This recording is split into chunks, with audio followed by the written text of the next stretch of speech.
간 한판 평론, 우리는 평론의 인생을 간다. 여의도 타짜 네 타짜를 소개해드립니다. 국민의힘 윤희석 전 대변인, 장성철 공론센터 소장, 박원석 전 의원, 서용주 맥 정치사회연구소장입니다. 안녕하세요. 네, 안녕하세요.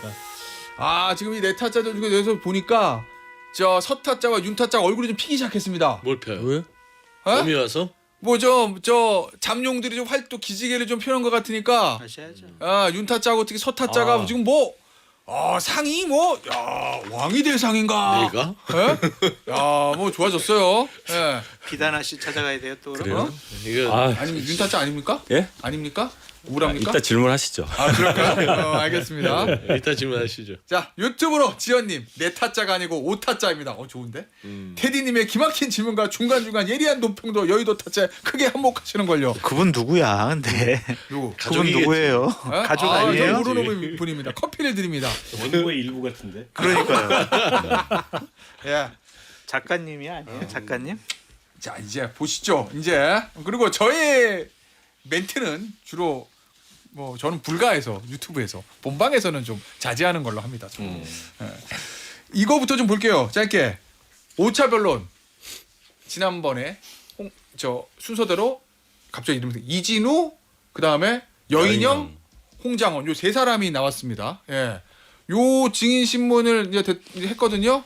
그날 있었던 헌재 재판정이 있었던 것 중에서 좀 총평이라든지 가장 좀 눈여겨봤던 거 한마디씩만 듣죠. 박타짜부터. 뭐 이제 뭐 언론에 계속 나왔지만 호수에 뜬 달그림자 아니겠어요. 그러니까 실체 없는 허상을 가지고 예. 자기를 탄핵하고 자기를 단죄하려고 한다라는 예. 얘기인데 뭐 새삼스러운 얘기는 아니고 그냥 윤 대통령의 습관적 거짓말이 또 한 번 그런 식으로 표현이 됐는데 그게 무슨 일본의 유명한 최고재판소 재판장까지 지냈던 판사가 예. 정경유착 사건의 판결문에 썼던 내용이래요. 그래요? 예, 물에 빠진 달그림자 이런 얘기를 그걸 아마 차용을 한 게 아닌가 싶은데 법조인들 사이에서는 뭐 유명한 얘기라 유명한 비유라 그러더라고요. 그래요? 왜 난 모르지? 근데 그날 이제 전 국민이 생중계로 지켜보는 가운데 예. 아파치 헬기, 그 공격형 헬기잖아요. 아파치 헬기가 국회에 착륙하고 완전 무장한 계엄군이 유리창을 깨고 국회 본관에 진입하고 본회의장을 향해서 돌진하고 그게 실체 없는 허상이 아니잖아요. 게다가 그 위헌적이고 위법적인 내용으로 가득한 포고령, 예. 그걸 통해서 실제 국회를 해산하고 그리고 이제 뭐 일종의 계엄 통치를 하려고 시도했던 걸 다 확인을 했는데 이거는 일부에서는 이제 뭐 형법상 미수죄 이렇게 얘기를 하는데 저는 미수가 아니고 기수라고 봐요. 그것만으로 이미 내란죄를 저지른 겁니다. 네.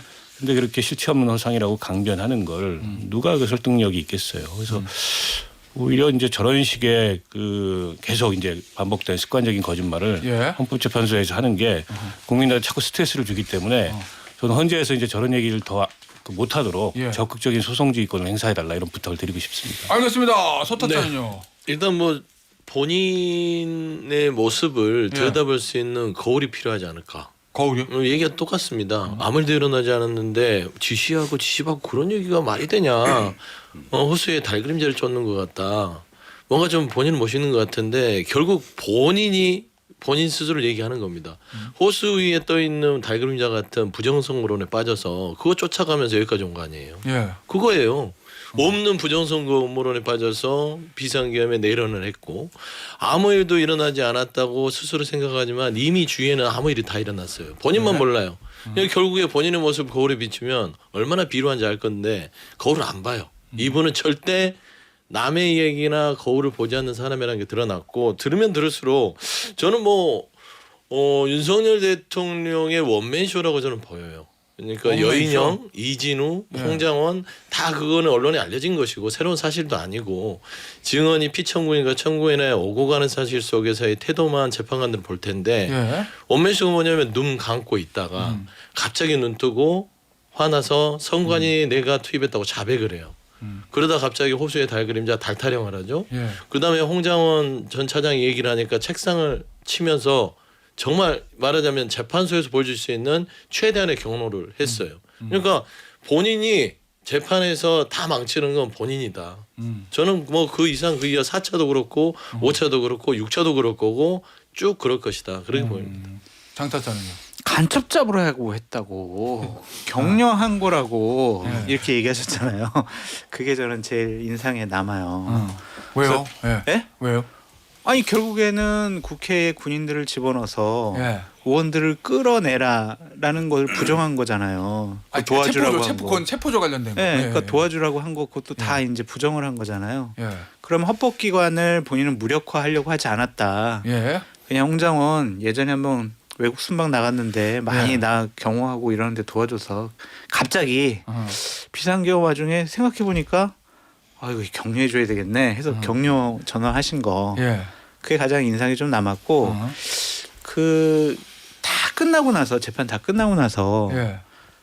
이제 재판관들이 퇴장을 할 때 변호인들이나 거기 뭐 참석한 분들 다 일어나잖아요. 예. 되게 흥미로운 장면을 봤는데 어. 한 분이 이제 나가니까 막 일어나가지고 윤석열 대통령이 이렇게 막 다니면서 변호인들한테 툭 치면서 막 네. 웃고 이러고 딴 분들은 다 이러고 서 있는데 자유분방한 분이로구나. 어. 저런 사고를 하셨으니까 비상계엄도 그냥 경고 차원에서 했다라고 예. 얘기를 하시는구나. 아, 그런 그래요? 생각이 좀 들었습니다. 윤타짜는요. 저는 뭐 내용은 다 아시니까 예. 윤 대통령 변호인들의 모습을 좀 유심히 봤어요. 방어 논리가 아직 다 안 서 있는 느낌? 아. 지금 안 서 있는 건 문제죠. 예. 예, 좀 서로 이 손발이 안 맞는 느낌. 예. 그리고 또 일부 변호인은 좀 감정을 앞세우고 어허. 증인한테 오히려 끌려가는 느낌. 예. 아무것도 내용 모른 채 봐도 예. 왜 저러지? 라는 생각이 들 정도로 원래 재판에서도 그런지는 모르겠는데 예. 아 이거 그냥 봐도 예. 논리나 어떤 끌고 갈 수 있는 내용이 부실해서 치밀하게 준비가 안 돼 있다. 예 그래서 아 이거 탄핵 심판을 저렇게 해도 되나 예. 기사에는 뭐 변호인들이 늘어났다 19명이다 황교안 전 총리도 포함된다 하는데 그게 중요한 게 아니잖아요. 그렇죠. 실제 일을 하는 사람이 중요하지. 예. 예. 저도 납득이 안 가는 막 신문 내용을 하더라고요. 아, 그러면 이제 너무 몰아붙이고 증인을. 네. 그러면 저 변호인들끼리도 또는 변호인과 저 의뢰인인 당사자인 대통령 사이에서도 뭔가 원활한 소통은 아닌 네. 것 같다. 뭐 이런 예. 말씀이세요? 네. 아, 근데 내가- 저도 그걸 느꼈는데 비슷한 걸 느끼셨네. 난 궁금한 게 예. 테디한테 이제 변호사니까 예. 이런 경우에 변호사들이 예. 법률적으로 대응이 가능한 사건이라고 볼 수 있나요? 아니 뭐 어떤 사건이든지 가능한 건 있죠. 그거는. 예. 아니 그러니까 가능한데 이 내란이라는 게 궁금한 게 결론적으로 예. 재판소가 예. 탄핵을 기각을 해요. 예. 그러면 헌정 질서가 불보듯이 무너질 건데 물론 지금 절차적인 거를 진행을 하고는 있어요. 예. 그런데 만에 헌법재판소가 뭐 법률적으로 윤석열 대통령 지금 막 방어를 잘했어. 자 탄핵을 기각합니다. 하는 순간 예. 대한민국 헌정 질서는 어떻게 되냐면 풀려나는 순간 윤석열 대통령이 그래 내가 한 게 비상계엄 이거 내 통치행위야. 2차 계엄하고 잡아놓고 국회에 투입하고 또 새로운 정권이 오면 판례가 있어. 이건 죄가 아니야. 이건 통치행위 하면서 막 군 경찰을 동원해서 이렇게 정적을 한단 말이에요. 예. 이미 저는 결론이 법률적 상식에 있을 때 나와 있는데 방어가 될 수 있나? 아, 알겠습니다. 물론 그렇게 생각하는 변호사는 선임 안 하겠지. 아 그런 거예요? 그런 거죠. 네. 알겠습니다. 아, 그리고 황교안 전 총리는 이제 윤석열 대통령 형사재판만 변호인단에만 들어갔고 아직은 탄핵 심판에 현재까지는 안 들어갔어요.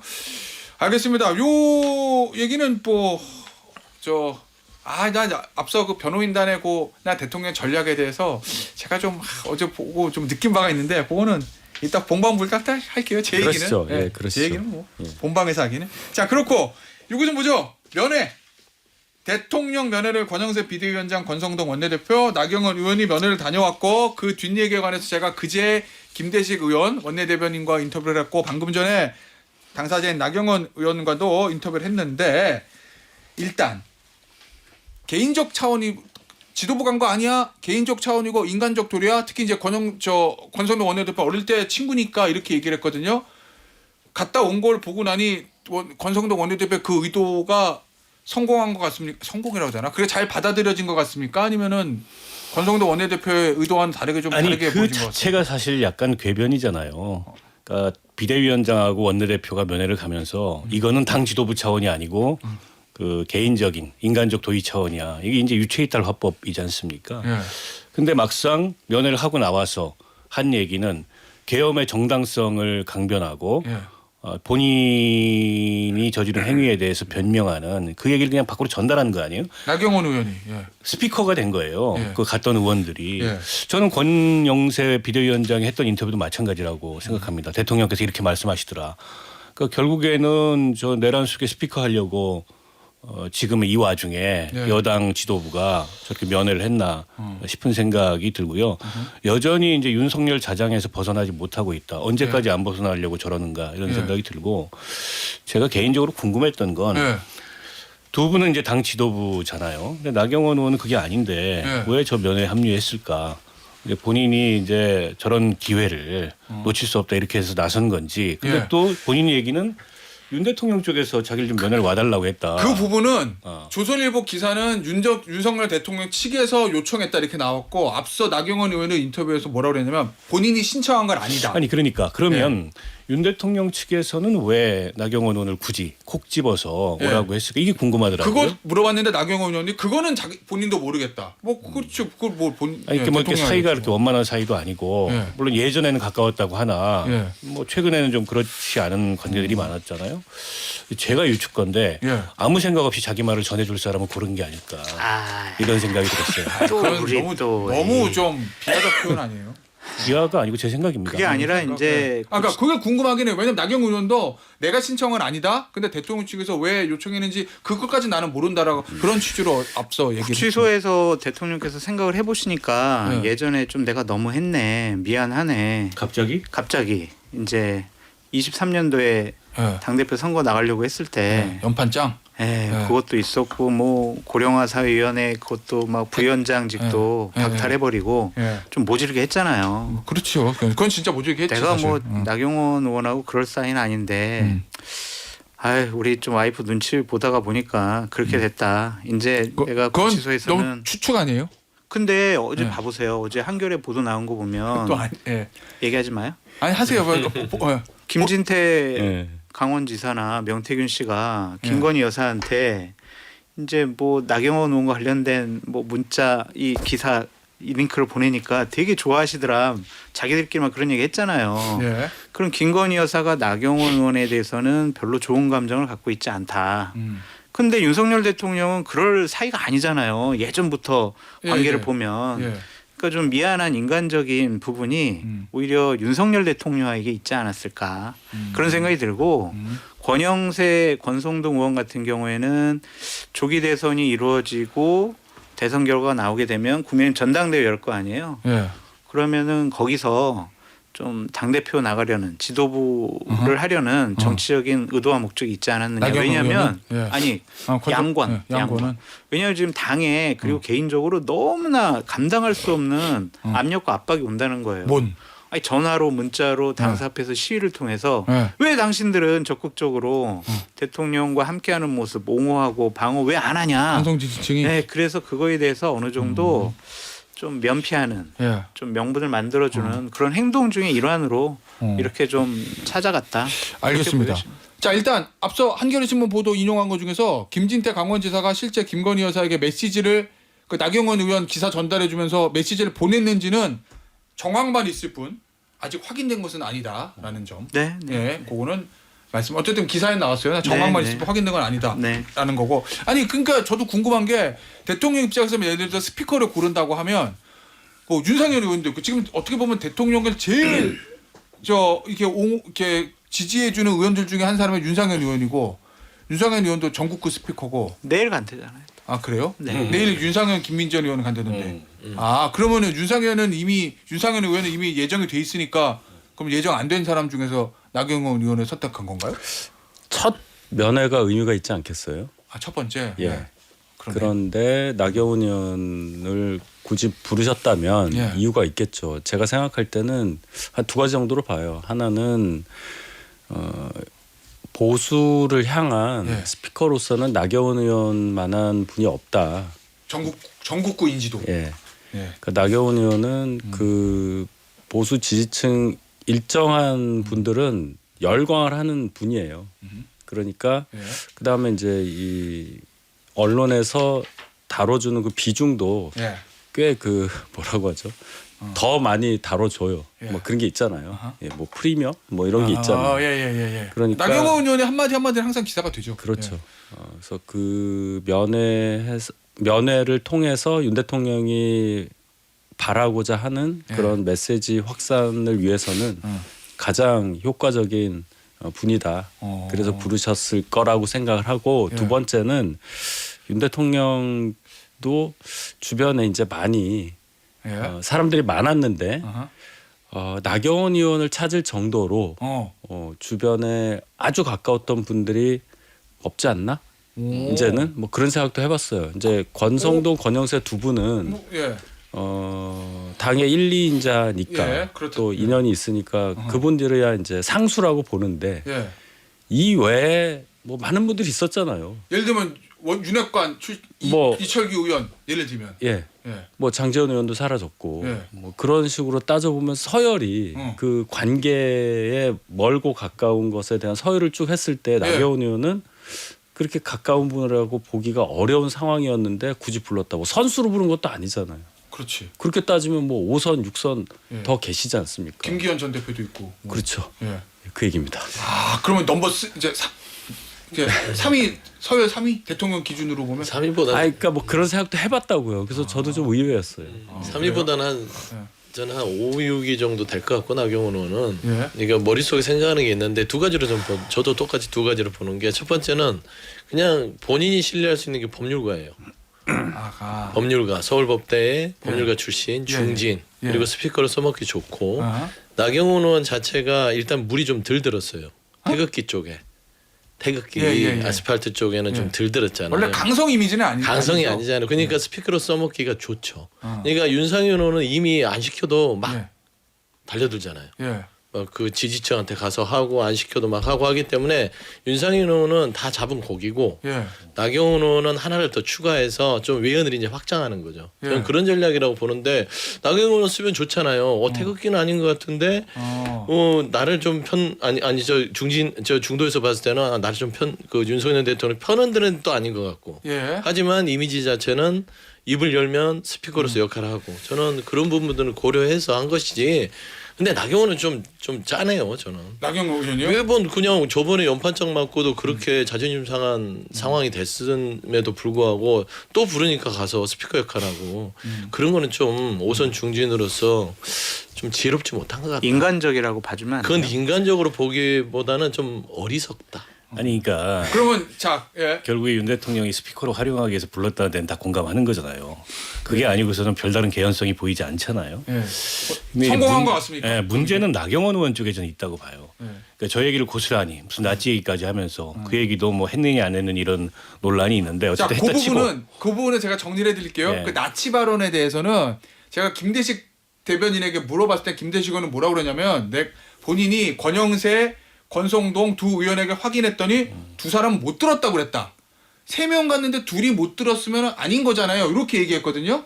근데 나경원 의원한테 고스란히 제가 질문하니까 나경원 의원에 앞서서 저는 들었습니다. 딱 이렇게 이야기했다라는 점 그러니까 어쨌든 말씀을 드리고 뭐 했다 치고 예. 근데 이제 그 얘기를 고스란히 밖에 나와서 그렇게 얘기하는 거는 결국에 본인도 자임하는 거잖아요. 그런 스피커 역할을 하겠다. 예. 근데 최소한 예. 그게 지금 국민들 눈에 어떻게 비칠지 어허. 또 국민의힘이라는 정당의 앞날을 생각했을 때 어허. 과연 이제 그런 얘기를 고스란히 이렇게 전달하는 게 지금 중진으로서 책임 있는 그런 정치 행위일지에 대한 판단이 있어야 되는데 예. 글쎄요 나경원 의원은 그게 뭐 그런 옳고 그름의 차원에서라기보다도 예.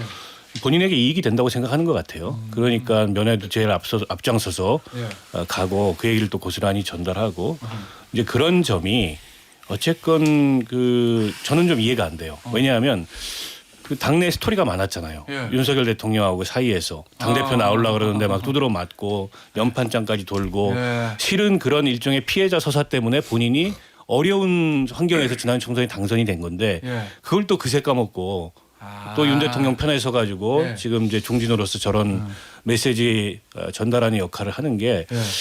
저분이 정치하는 기준은 뭘까? 저는 도무지 이해가 안 네. 됩니다. 알겠습니다. 헤아릴 수가 없어요. 자, 나경원 의원이 전했던 대통령 발언을 해석해 볼게요. 뭐 나치 발언은 얘기가 나왔으니까 그렇고 요거 자, 당이 하나가 되어 2030 청년을 비롯한 국민께 희망을 만들어줄 수 있는 당의 역할을 주문했다. 저는 개인적으로 요걸 들으면서 이게 궁금해서 항상 나경원 의원한테 질문을 드렸는데 당이 하나가 된다라는 게 하나의 방향성이 어디냐. 예를 들면은 국민의힘에는 여러 스펙트럼이 있잖아요. 찬반, 탄핵 찬성 반대가 있는데 그러면은 윤석열 대통령을 반대하는 사람도 껴안아서 포용해서 하나가 되라는 얘기인지 아니면은 나를 강력히 지지하는 사람 위주로 그냥 하나가 되라는 얘기인지 이게 궁금했거든요. 근데 이제 나경원은 앞서 뭐라고 대답했냐면 아니 대통령의 발언은 당의 하나가 되어 여기보다 뒤에 부분 2030 청년을 비롯한 국민께 희망을 만들어줘라. 여기에 방점을 시켜 있다. 이렇게 나경원 의원은 대답하더라고요. 일단 요건 전제 사실이고 장타짜는 대통령 이 발언 어떻게 해석했어요? 당의 하나가 되어 그냥 원론적인 얘기인가? 내가 너무 궁금해하는 거예요? 김재섭 사무부총장 같은 소리 안 나오게 했으면 좋겠다. 어?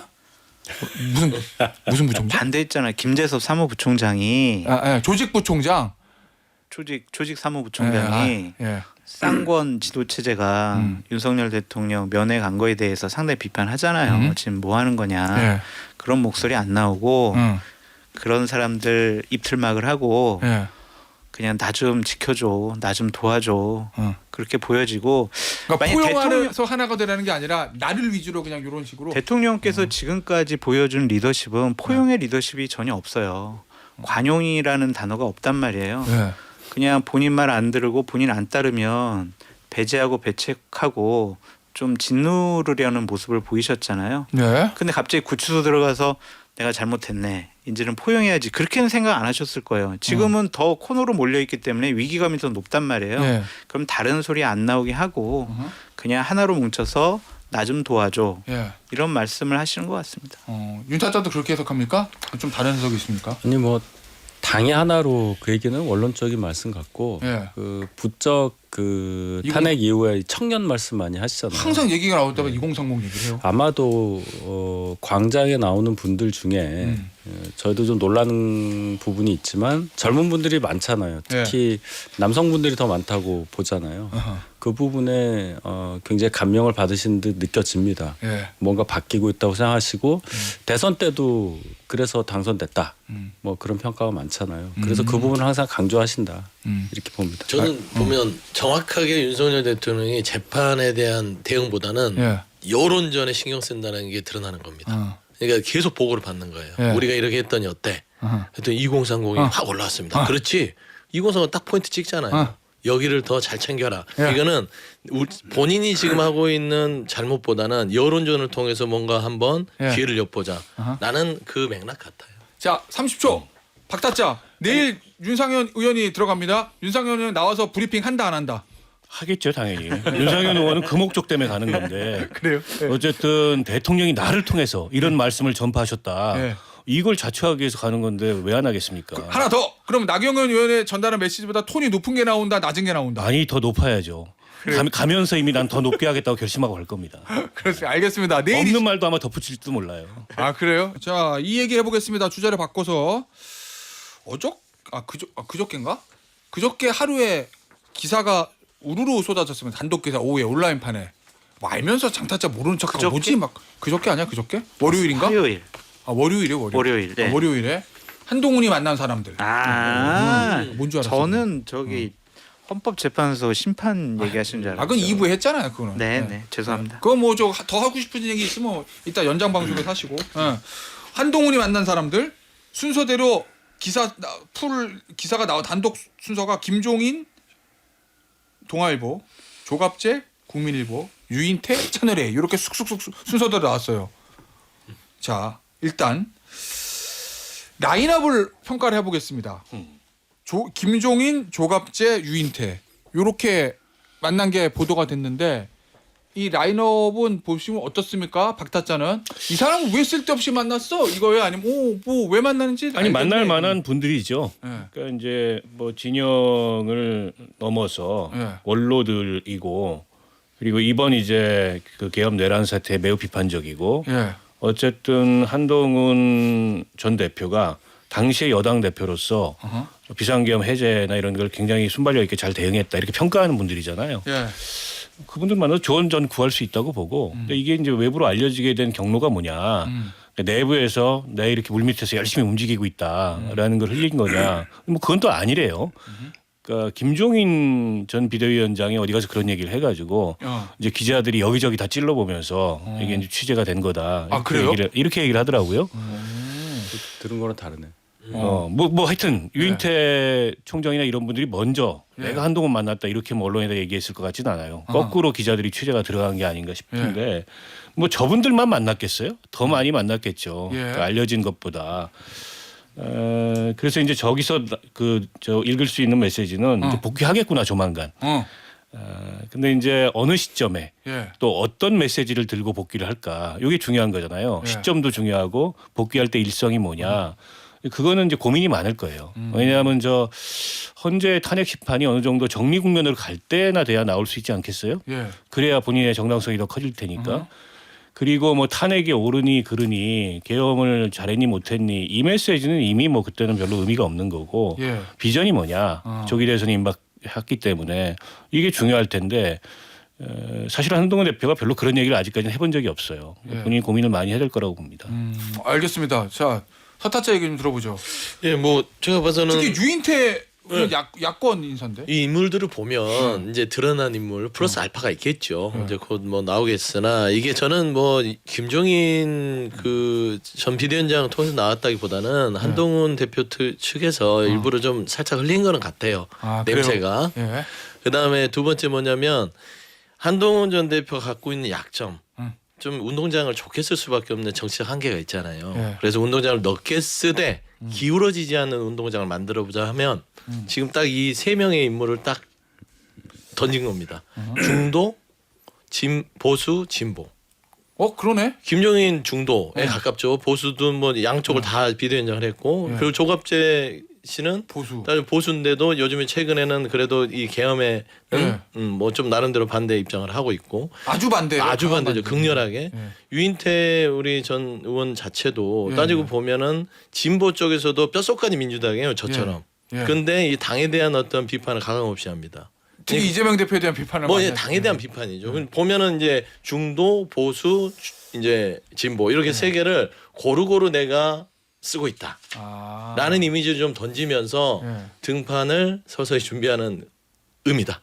저는 그렇게 보고 있어요. 그래서 더 이제 뭐 이렇게 이제 뭐 인물도 만난 게 나오겠으나 이 세 명을 딱 던진 건 나름대로의 의미가 있다라고 좀 보입니다. 보수 중도 진보인데 비상계엄에 반대하고 이재명 대표도 반대하고 이런 공통점이 있구나.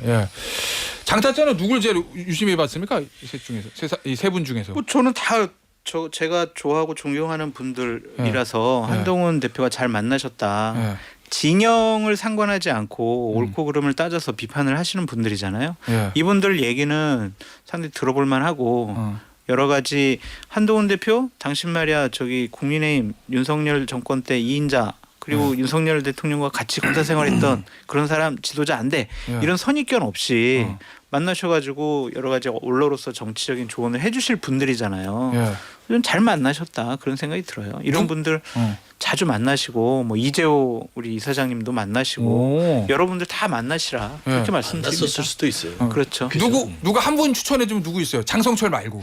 이재호 이사장님을 이제 제가 뵀을 때 한동훈 대표가 그때가 저 비대위원장이었을 때거든요. 그때 되게 좀 회의적으로 보시더라고요. 과연 내공이 있어가지고 선거를 치를 수 있을까? 뭐 그렇게 얘기를 하시는데 만나시게 되면은 아마 그동안 본인이 생각해왔던 거를 좀 차분하게 잘 말씀해 주실 거예요. 그래서 이재호 이사장님 만나시라 그렇게 말씀드립니다. 윤차장 누굴 제일 유심히 봤습니까? 이 세 분 중에서. 전 뭐 세 분 다라고 하지만 김종인 위원장은 제가 모셨으니까 잘 아시잖아요. 스타일이나 생각을 잘 알잖아요. 그래서 김종인 위원장이 직접적으로 한동훈 대표에 대해서 뭐 표현한 건 요 만남 이후에는 없어요. 근데 그 전에는 조금 있었어요. 좀 긍정적으로 보시는 걸 제가 봤는데 일단 만났다. 그리고 만나신 다음에 이제 세대가 바뀌어야 된다는 얘기. 뭐 현재 국제 정세에 대응할 수 있는 사람이어야 된다는 얘기. 이건 한동훈 대표에 대해서 좋은 얘기 한 거라고 보거든요. 그래서 김종인 위원장이 그동안 해오셨던 그런 굵직굵직한 말씀들 중에 예. 별로 틀린 게 없어요. 뭐 윤석열 대통령 뭐 별의 순간부터 시작해서 예. 그분이 이렇게 손을 대면 선거에서도 결과도 좋았고 예. 뭐 이런 상황을 볼 때 한동훈 대표에게는 간접적이지만 굉장히 큰 힘이 될 수 있다. 이 정도 평가는 할 수 있겠습니다. 알겠습니다. 어쨌든 네 분 다 한동훈 전 대표가 등판을 기정사실하는 것 같다. 뭐 시기가 문제, 뭐 이런 입장이신 것 같아. 지금 박타짜도 그렇게 말씀하셨고. 예, 예. 자, 근데 지금 여권의 예비 잠룡들은 좀 애매하잖아요. 당에서 뭐 조기 대선 얘기하지 공식적 하지 말라고 그러는데 어쨌든 탄핵 심판에 진행되고 있는데 무슨 캠프 꾸리고 뭐 나가기도 그렇고 보니까 김문수 장관 지금 어쨌든 야권에서는 아니 죄송합니다. 여권에서 1위예요. 대선 출마 여부 물었더니 검토하거나 생각한 것 전혀 없다. 요거는 진짜 없을까요? 생각한 게? 아니 그렇게 말할 수밖에 없는 거죠. 네. 현직 장관 더 힘들겠다. 김문수 장관이요. 현직 장관이 그렇지, 현직 모르니까. 장관인데다가 네. 지금 김문수 장관을 지지하는 지지층은 예. 윤석열 대통령의 지지층이고 예. 관저 앞에서 어허. 체포를 반대하고 그렇게 아주 격렬한 지지층인데 거기다 대고 이제 조기 대선 준비하고 있다 이러면 약간 이율배반적으로 보이잖아요. 네. 그래서 아마 저 아버지를 아버지라고 못 부르는 상황이 그래요? 끝까지 김문수 장관은 갈 거고 예. 탄핵이 인용된 뒤에도 약간의 애도 기간을 갖고 나서 예. 아마 이제 나오지 않을까 싶은데 예. 근데 여론조사 결과가 저렇게 나오는데 네. 본인 머릿속이 왜 복잡하지 않겠어요? 당연히 복잡하죠. 때문에 이제 마음속으로는 여러 가지 준비가 바쁠 텐데 이제 그런 의중을 드러낼 수 없는 상황이고요. 그러나 이제 김문수 장관의 지지율은 많이 조정이 될 거예요. 그래요? 이게 막상 탄핵이 인용돼서 조기 대선이 현실이 되면 이길 수 있는 후보, 그러니까 중도까지 확장성을 가진 후보에 대한 이제 전략적인 선호가 형성이 될 텐데 김문수 장관은 올곧게 극우잖아요. 이 올곧게 극우로 가는 분으로 후보를 내세워서 대선을 치를 수 없다. 이건 뭐 상식적 판단 아니에요? 근데 뭐 본인도 그거 모르긴 하겠습니까? 그래서 저는 글쎄요 레이스에 임하면 과연 이분이 변신이 가능할까? 그런데 이분이 성품이 예. 올곧아요 진짜. 아 예. 그 한 방향을 정하면 예. 다른 걸 쳐다보지 않는 약간 이 경주마처럼 예. 이 왼쪽 오른쪽 다 가리고 앞만 쳐다보는 이런 스타일이어서 그냥 본인 스타일대로 올곧게 극으로 갈 것 같아요. 아니 근데 장타짜 선거 오래 치러봤으니까 큰 선거 시간이 없잖아요. 그럼 야권은 어쨌든 이재명 대표도 그렇고 뭐 김경수 지사도 그렇고 뭐 조기 대선을 예정하고 막 캠프를 꾸리고 하잖아. 준비하고 막 정책도 얘기도 나오고. 근데 국민의힘은 하지 말라는 거잖아. 권영세 비대위원장은. 뭐 이해는 가. 지금 탄핵 심판 중인데 조기 대선 당이 대놓고 준비할 수 없는 거는데 이해는 가는데 근데 그러다가 갑자기 딱 해서 탄핵 인용 그럼 2달 내에 경선하고 본선하고 툭딱툭 해야 되는데 가능해요? 근데 이제 워낙 사무처가 그동안 전문적으로 스페셜하게 대선 준비 같은 것을 그냥 해왔기 때문에 그냥 다 만들고 있을 거예요. 미물태서는 그 사무처에서 할 일을 다 이미 하는 것으로 보여지고 전략기획위원회 조정훈 위원장도 우리는 지금 대선을 내가 한번 제대로 준비해보겠다 그렇게 하고 있기 때문에 그래요? 실제로? 네, 당 대표는 그런 식으로 얘기를 하면서 윤석열 대통령 탄핵 안 당할 거야 그런 이미지를 주고 싶어하는 거지만 실질적으로 실무적인 준비는 다 진행되고 있다라고 봐야 되겠죠. 저는 개인적으로 국민의힘 조기 대선에 있으면 준비는 뭐 전략계획 전략 짜고 당 사무처에서 뭐 준비하고 여연에서 뭐 정책 만들고 이거보다 결국에는 윤석열 대통령 문제 아닌가? 관계 설정 그게 제일 그냥 그게 알파에서 오메가 아니에요. 그럼 어떻게 할 수 없는 부분이잖아요. 그 관계 설 그러니까 지도부가 결국 풀어줘야 되는 거 아니야? 그 관계 설정을. 그게 제일 중요한 이게 거 인간적 도리예요. 네? 이런 게. 뭐. 이미 그 후계자들이 앞에 이거 앞에 선임이 내사 판정을 받고 지금 호흡기를 끼고 있는데 나 빨리 물려받겠어 호흡기 떼면 되겠어요? 못 뛰어요. 그 인간적으로 그러면 안 되잖아요. 그러니까 그때까지는 조기 대선은 말은 인간적으로도 그렇고 지지층에게도 호응을 못 얻으니까 당연한 거지 뭐 그거를 뭐 고민할 게 있어요. 왠지 천천히 해 준비하지 마 뭐 이런 속내가 있는 거예요. 그러니까 준비해도 잘 안 돼. 지금 요 맥락에서 홍준표 시장이 약간 실책을 했어요. 홍준표 시장은 어쨌든 탄핵 소추가 되자마자 조기 대선 출마 의사를 비치고 서울로 이사 준비하느라고 바쁘다 이런 얘기까지 했어요. 아 맞아. 그게 지지층 눈밖에 난 이제 뭐 결정적이진 않더라도 예. 굉장히 중요한 계기가 됐다고 보고. 다른 사람도 아니고 홍준표 시장이 그러면 좀 약간 아니 게다가 앞뒤가 안 맞는다고 그분은 보시니까. 탄핵에 반대했던 분인데 예. 탄핵에 반대하면서 조기 대선 몸풀기를 벌써 하는 게 안 맞잖아요. 예. 표리부동해 보이잖아요. 그에 반해서 이제 김문수 장관 같은 경우에 예. 뭔가 이제 일관된 모습을 특히 이제 뭐 국무위원들 일어나서 사과할 때 예. 앉아 있는 이런 게 이제 밈이 되면서 급부상을 한 건데 홍준표 시장도 최근에는 그래서 막 이렇게 노골적인 대선 출마 의지 표명이나 이런 걸 잘 안 해요. 아마 그 실책이 있었다는 걸 본인들이 깨달으신 것 같아요. 아. 오 시장은 굉장히 신중하던데 원래 좀 신중한 스타일이긴 하지만 헌재 결정 후 명확하게 답하겠다. 아 말씀은 그렇게밖에 못하죠. 네. 똑같죠. 다 그럴 수- 그래요? 그런데 네. 지금 하시는 활동의 폭과 그 빈도 이런 네. 걸 보면 뭐 시작했다고 봐야죠. 아 그래요? 예. 물밑에 움직임이 있습니까? 파악한 게 있습니까? 윤타차가? 윤타차 다 알고 있잖아요. 여권 움직임. 다 알면서 그래요. 뭐 준비하신 걸로 볼 수밖에 없는 정황들은 뭐 많이 듣고 있지만 예. 뭐 제가 그걸 뭐 그렇습니다 이럴 수는 없고 네. 아니 결정적인 게 하나 있어요. 뭐요? 12일 날 어. 서울시하고 서울시정연구원 주최로 예. 국회에서 예. 지방분권 개헌 토론회를 합니다. 근데 이제 이 시점에 예. 개헌을 주제로 서울시가 토론회를 주최한다는 거는 우회적이고 간접적이지만 오 시장의 이제 대권 이 출마 선언과 비슷한 거죠. 그러니까 저는 제가 이제 관측 그 포인트는 예. 제가 보는 관측 포인트는 그날 얼마나 많은 국민의힘 의원들이 그 토론회장에 오느냐. 그러네. 제가 빼고는 친한 게 빼고는 거의 다 갈 것 같아요. 그건 왜죠? 아니 왜냐하면 지금 이제 막상 조기 대선 국면이 열리면 예. 확장성이라는 걸 고려했을 때 예. 중도 소구력을 고려했을 때 오세훈 시장만한 카드가 없다라는 게 상식적 판단이에요. 예. 그런 측면에서 봤을 때 뭐 친윤, 비윤, 반윤 떠나서 어허. 많은 현직 의원들이 찾지 않겠나.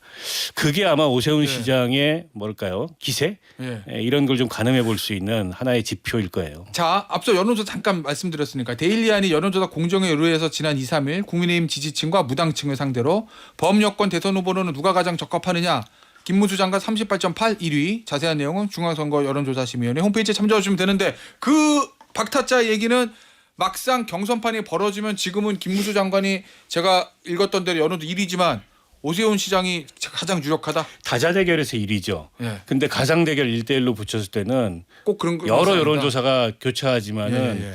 오 시장이 상당한 경쟁력이 있다. 오차 범위 안에 접전을 벌인다. 유일하게 예. 뭐 이런 여론조사 결과들이 나오고 있어요. 근데 물론 이제 본인이 어떤 전략을 가지고 예. 어떻게 선거에 임하느냐도 다를 거고 예. 또 아직 그 뚜렷하진 않지만 예. 이 명태균 스캔들에 연루돼 있다 이런 의혹이 있잖아요. 예. 그게 어떻게 전개되는지도 하나의 변수일 수 있는데 예. 뭐 그런 등등을 제외해 놓고 보면 예. 일반적으로 예. 서울시장이라는 위치가 주는 프리미엄도 굉장히 강하고 본인의 성향이나 스타일도 이렇게 이념적으로 편향돼 있다기보다는 예. 좀 중도적인 이미지가 예. 있기 때문에 막상 조기 대선이 열리면 제일 확장성이 있을 후보 중에 하나죠. 앞서 친한기는 빼고 다 갈 거라 그러는데 친한기는 안 가요? 아니 왜냐하면 겹치니까 이게 약간 이제 지지 기반이나 예. 혹은 성향이나 이런 게 겹치니까 힘보태주러 가지 않을 것 같은데요. 저는 다른 의원들보다 지도부에서 얼마나 갈까 그 생각. 지도부? 네. 결국 지도부 선택이 중요한가? 권영세 비대위원장, 예. 권성동 원내대표 예. 이런 분들이 거의 갈 거냐 안 갈 거냐 예. 그것도 대단히 좀 눈여겨봐야 될 것 같아요. 결국 지도부는 어떤 선택? 지도부에 그러면 지금 지도부 권영세, 권성동 이 투권 여기에 선택이 경선판이 벌어지면 제일 중요합니까? 후보 결정에? 그럴 수밖에 없어요. 지금으로선? 그러니까 그분들이 어쨌든 후보들이 몇 분이 이제 앞으로 요구하게 될 건데 예.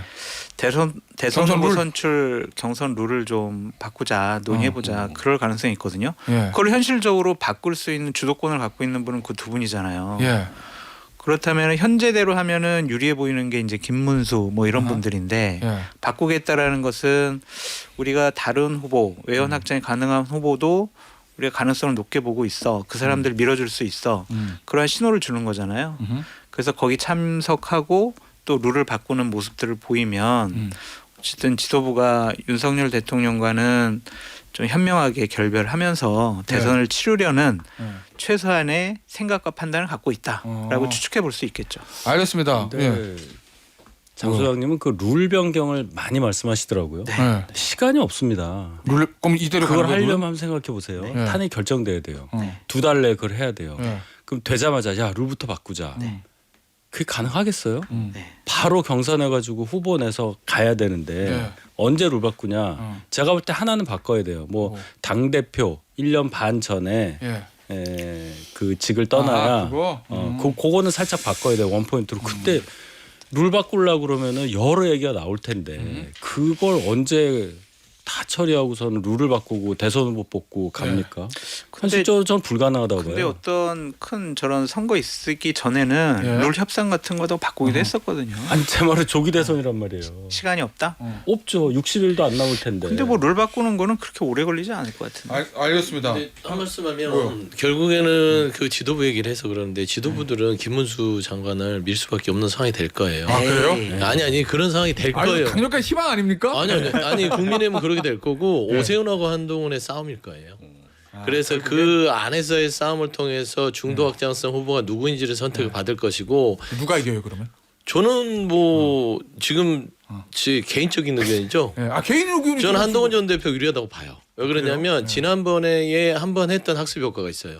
원희룡, 나경원 이 세 축을 맞서서 본인이 따지고 보면은 국민의힘 지도부가 다 그쪽 밀었거든요. 유승현 대통령 오더 받고요. 근데 한동훈 전 대표가 63%로 돌아온 부분들이 한 번 학습 효과가 있어요.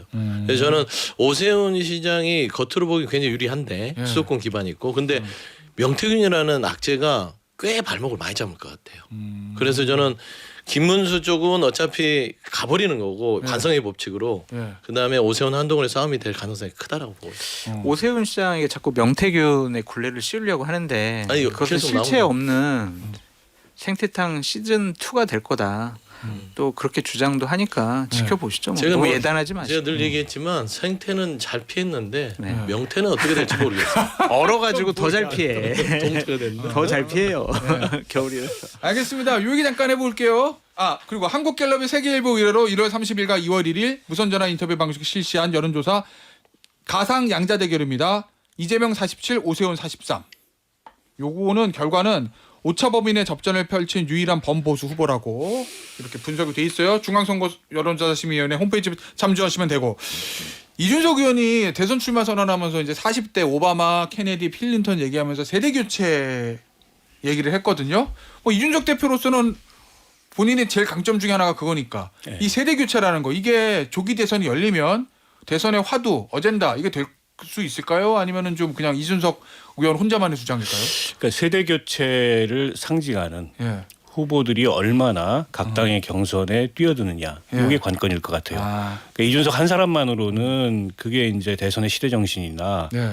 대선의 핵심 이슈가 되기는 어렵고 게다가 주류 정당이 아닌 이제 군소 정당 후보이기 때문에 예. 그걸 이제 볼륨업하기가 쉽지가 않아요. 그런데다가 나이는 그런데 예. 정치 경력은 또 굉장히 길고 예. 정치 행태 측면에서 세대 교체라고 볼 수 있느냐 그래요? 뭐 이런 예. 여러 가지 반론이 따라서 예. 이준석만으로는 안 되고 근데 한동훈 대표 쪽도 이걸 의식하는 거 아니에요? 최근에 언더 73 이런 걸 만들고 뭔가 젊은 보수가 예. 기존의 그런 이념 보수나 낡은 보수를 혁신하자 이런 움직임을 보이는 걸로 봤을 때 뭐 이준석 정도까지 젊은 건 아니지만 예. 어쨌든 당내의 다른 주자들하고 비교해 보면 확연히 젊잖아요. 예. 50년대 60년대생들하고는 다른 70년대생이기 때문에 그래서 한동훈 대표 측에서도 그 세대 교체라는 그 이슈를 예. 일정하게는 활용하려고 하는 것 같다. 제가 보기에는. 아.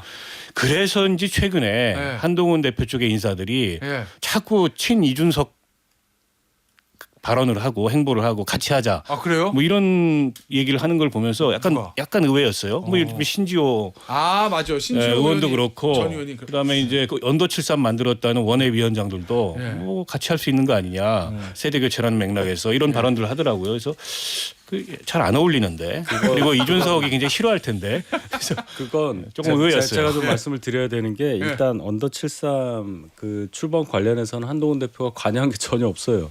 그는 이제 박상수, 뭐 유재화 이런 분들 위주로 간 거고 그 이름도 73년생 한동훈을 타겟으로 한 건데 예. 그건 뭐 한동훈 대표 지지하는 분들이 자생적으로 한 거니까 연결 지을 수는 있겠지만 한동훈 대표가 처음부터 관여한 건 아니다. 그러니까 사전에 허락을 받거나 지시하거나 뭐 이런 건 그런 게 아니다. 절대 아니고 뭐 저도 좀 알아봤죠.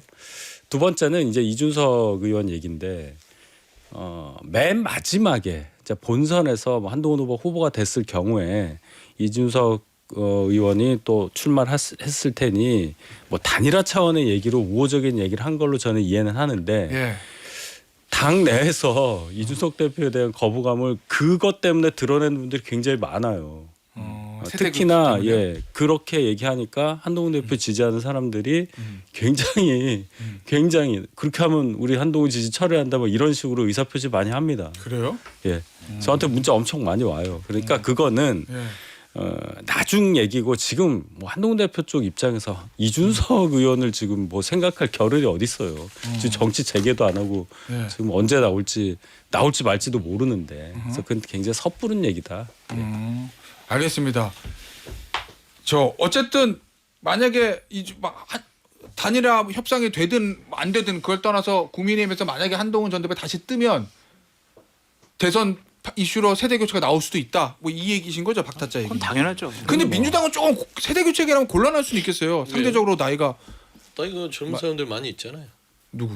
뭐 50대도 있고. 아니 근데 한동훈, 이준석 이 두 사람에 비하면 확연히 젊잖아요. 확연히 아니, 이재명 대표도 젊어요. 아니, 이재명 대표 그런가? 젊고 세대 교체라는 게 물리적 세대 교체가 아니죠. 그런 의미로 봐야 되지 않을까. 근데 원래 정신적 민주당의 세대 시간인데 자꾸 정신적 세대 국민의힘 교체를 얘기만 해. 물리적인 나이가 세대 교체는 아니다라는 그렇죠. 말씀. 예, 알겠습니다. 자, 민주당에 있었던 그 비명계의 움직임 잠시 후에 본방불가서 마저 좀 얘기 나눠보도록 하고요. 자, 네 타짜는 여기서 인사드리고 고스란히 스튜디오로 옮겨서 본방불가에서 다시 만나도록 하겠습니다. 감사합니다. 감사합니다.